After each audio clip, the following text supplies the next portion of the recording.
When I married Sarah, I thought we had it all. A deep connection, a shared sense of humor, and what I believed was an unbreakable bond.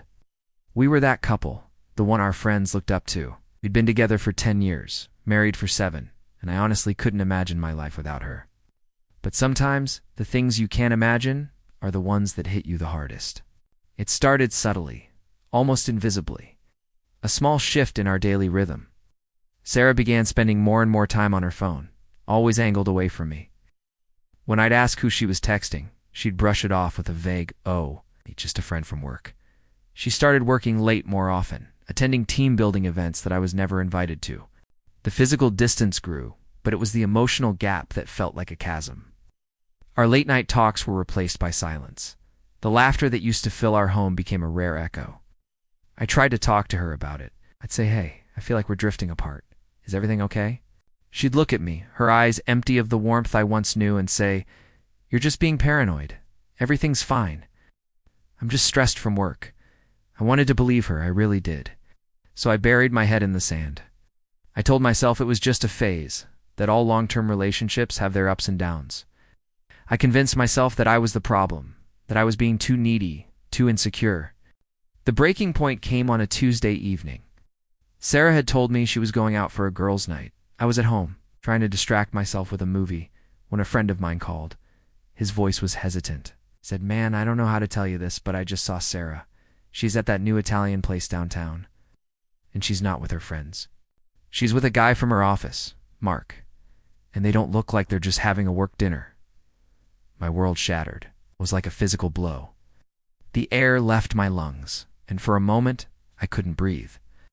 All the little pieces clicked into place. The late nights, the secret texts, the emotional distance. It wasn't paranoia. It was my gut screaming a truth I had refused to see. I drove to the restaurant. I parked across the street and just watched. And there they were, in a corner booth, laughing, holding hands across the table. He leaned in and kissed her, and she kissed him back. There was no denying it. My marriage was a lie. Confronting her was the hardest thing I've ever had to do. The excuses crumbled, and the truth, ugly and painful, spilled out. It had been going on for 6 months. She said she felt neglected, and that Mark understood her. The words were like daggers.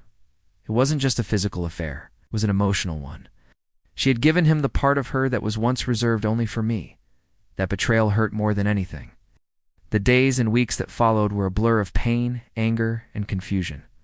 We separated, and the life we built together was dismantled, box by box. It was devastating. But through that devastation, I found a strange kind of clarity. I realized that my self-worth wasn't tied to her or to our marriage. I started going to therapy, which was a game changer. It helped me process the grief and understand that her choices were about her, not about my value as a person. I reconnected with old friends, picked up hobbies I'd let slide, and slowly, piece by piece, I started rebuilding my life. It's been a long road, and the scars are still there. But I'm in a much better place now.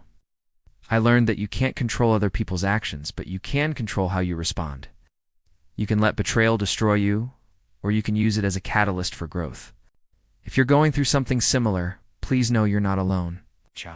Talk to someone, and remember that your story isn't over. This is just one chapter, and you have the power to write the next one. Thanks for listening.